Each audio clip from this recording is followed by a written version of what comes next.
नमस्कार। आज हम स्विट्ज़रलैंड के सामाजिक आर्थिक आधार और फिर उसके बाद उसके संविधान की विशेषताओं पर चर्चा करेंगे। तो सबसे पहली बात स्विट्ज़रलैंड के बारे में जॉन ब्राउन मैसन ने कही है कि स्विट्ज़रलैंड अशांति के समुद्र में शांति का द्वीप है। तो सामाजिक आर्थिक आधार अगर देखा जाए तो यहाँ की जनसंख्या लगभग 7.31 मिलियन जनसंख्या है और 41,129 वर्ग किलोमीटर भूमि में यह देश फैला हुआ है और विश्व के सबसे छोटे स्वतंत्र राज्यों में से एक है। लेकिन अपने विशिष्ट राजनीतिक संस्थाओं के कारण स्विट्ज़रलैंड के स्विस संविधान और राजनीतिक व्यवस्था अपना विशिष्ट महत्व रखती है। साधारण व्यक्ति के लिए स्विट्ज़रलैंड विश्व का सबसे प्रमुख प्राकृतिक सौंदर्य का केंद्र स्थल है, रेड क्रॉस का मुख्यालय है, विश्व प्रसिद्ध घड़ियों का निर्माण स्थल भी यही है। लेकिन राजनीति विज्ञान के विद्यार्थियों के रूप में अगर आप देख रहे हैं तो यह प्रजातंत्र का घर है और विश्व की सबसे प्रमुख राजनीतिक प्रयोगशाला है। स्विट्ज़रलैंड विश्व का सर्वाधिक प्राचीन गणतंत्रीय राज्य है।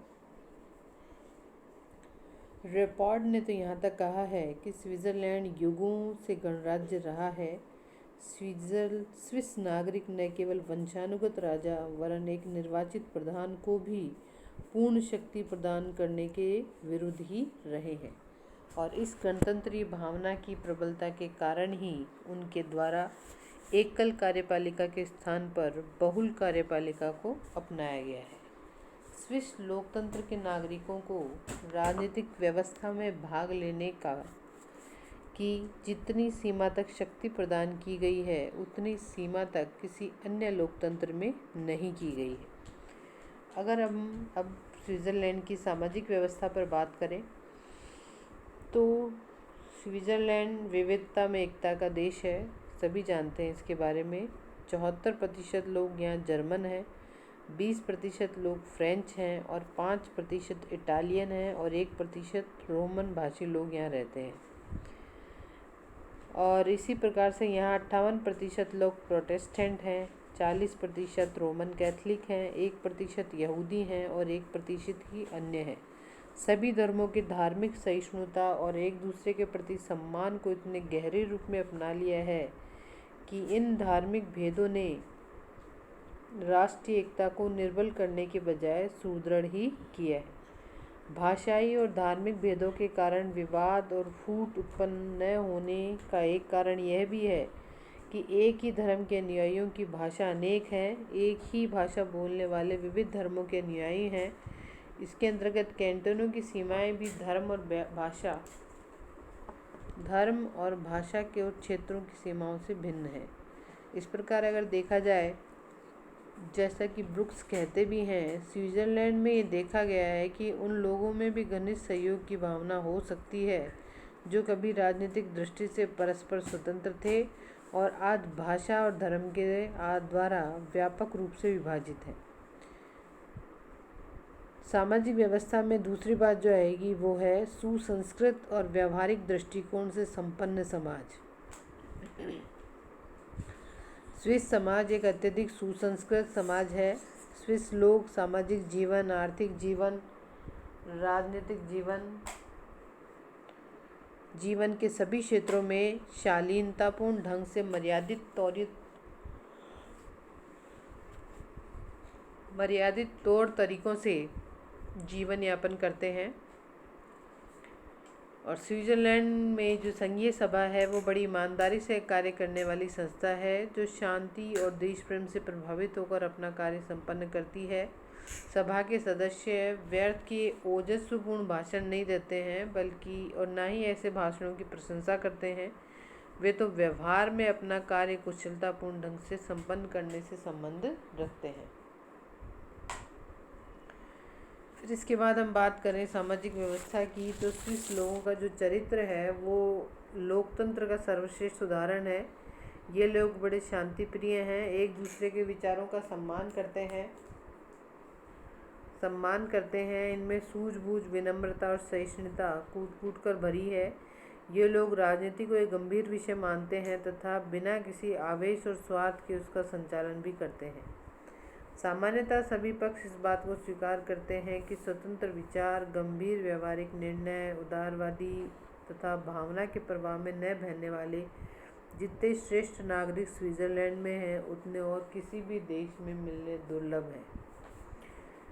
फिर हम बात करें आर्थिक असमानता का अभाव है, मध्यम वर्ग की प्रबलता है। यहाँ पर धनवानों का धन और निर्धनों की निर्धनता लोकतंत्र को भ्रष्ट कर देती है, किंतु स्विट्जरलैंड में ऐसी स्थिति नहीं है। स्विट्जरलैंड में आर्थिक असमानता अन्य देशों की तुलना में बहुत कम है और स्विट्जरलैंड के अधिकांश लोग निम्न मध्यम वर्ग के हैं। बेकारी और भीषण दरिद्रता की समस्या वहाँ पर नहीं है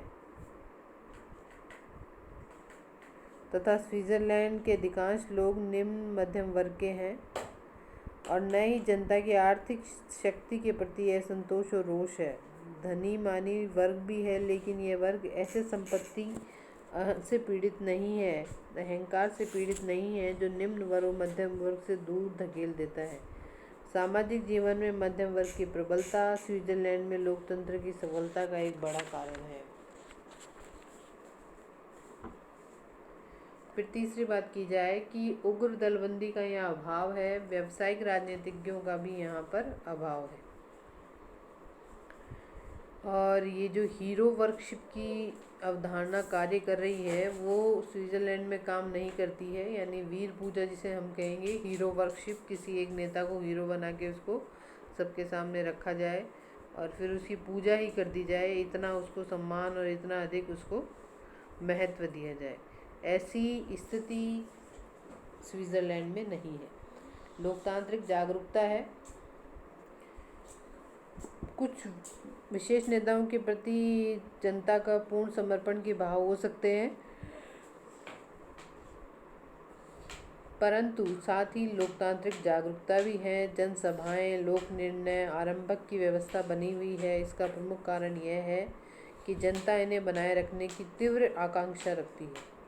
स्विस नागरिक सार्वजनिक जीवन में पूरी सक्रियता के साथ भाग लेते हैं, अपने प्रतिनिधियों पर नियंत्रण रखते हैं, व्यवस्थापिका की त्रुटियों और भूलों को सुधारते हैं, लोकतंत्र के प्रति सजग प्रहरी हैं, जिन्होंने न तो प्रत्यक्ष प्रजातंत्र के साधनों का दुरुपयोग किया है और न ही इसका प्रयोग करने से चूके हैं। इस प्रकार जनसंप्रभुता को बनाए रखने की तीव्र आकांक्षा के कारण ही कानून निर्माण के संबंध में अंतिम शक्ति संघीय सभा व्यवस्थापिका को नहीं वरन लोक निर्णय और आरंभिक के द्वारा जनता को ही दी गई है। इसलिए इस स्विट्जरलैंड को अशांति के समुद्र में शांति का द्वीप कहा गया है। प्रत्येक नागरिक को 3 प्रकार की नागरिकताएं प्राप्त होती हैं: कम्यून की नागरिकता, कैंटन की नागरिकता और स्विस यानी स्विट्जरलैंड की नागरिकता। और हम आर्थिक पहलू पर बात करें तो आर्थिक पहलू में अर्थव्यवस्था जो है वो भी प्राकृतिक दृष्टि से सौंदर्य है तो आर्थिक दृष्टि से संपन्न तो होगा ही, क्योंकि पर्यटकों का यहाँ बहुत अधिक पर्यटक स्थल हैं। घड़ियों में भी सभी प्रमुख निर्माण स्थल यही हैं। उद्योग धंधे, कुटीर उद्योग धंधे, डेयरी उद्योग, पर्यटन सभी कुछ विकसित स्थिति में है।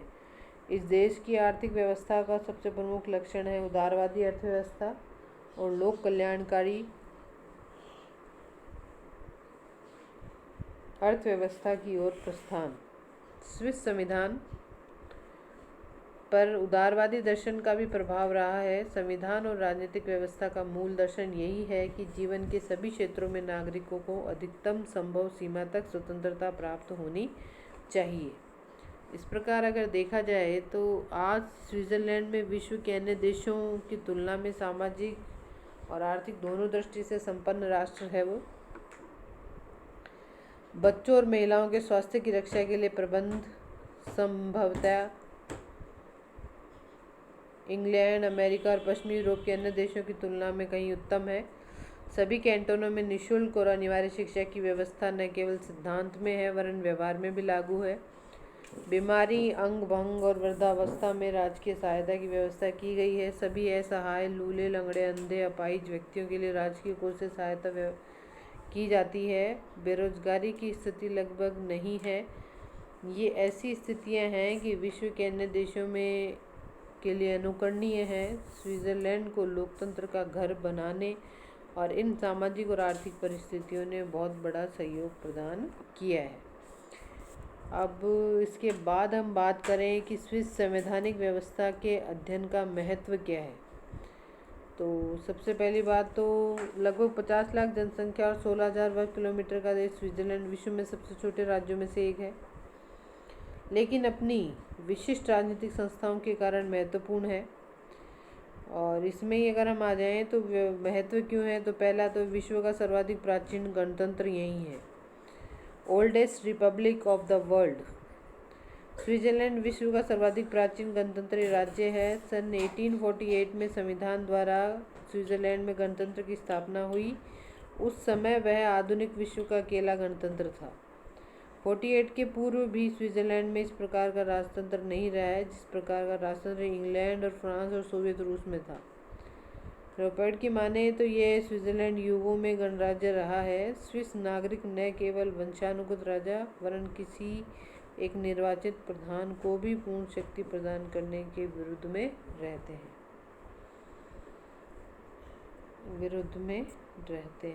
इस प्रकार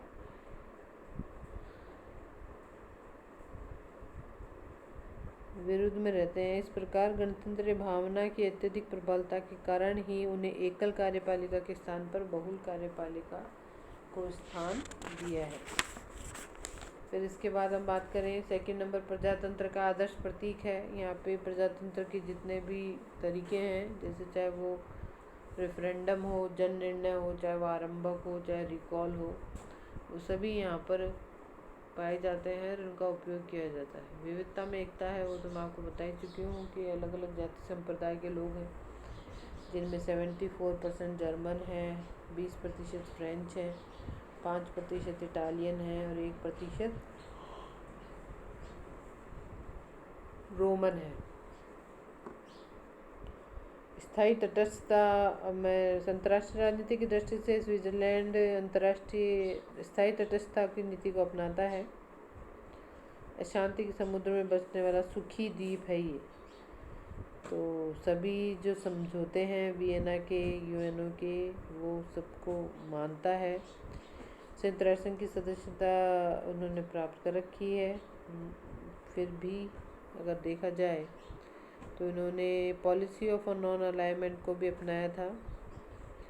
विश्व में जितने भी तटस्थ राज्य हैं उनमें एक राज्य स्विट्ज़रलैंड भी है। पांचवा है बहुल कार्यपालिका। यहाँ की जो कार्यपालिका है, यानी सामान्यतः समझा जाता है कि कार्यपालिका का एक संगठन एकल होना चाहिए जिसमें उनके द्वारा शासन व्यवस्था का संचालन कुशलता से किया जा सके। भारत, ब्रिटेन और अमेरिका में एकल कार्यपालिका ही है, लेकिन स्विट्ज़रलैंड में 7 सदस्यों की बहुल कार्यपालिका है। ये कार्यपालिका न तो पूर्ण अंशों में संसदात्मक है और न ही अध्यक्षात्मक, वरन इसमें दोनों के गुण समाहित हैं। तो ये विश्व के सम्मुख एक नवीन उदाहरण उपस्थित करती है। इस प्रकार हमने देखा स्विट्ज़रलैंड के बारे में कि स्विट्ज़रलैंड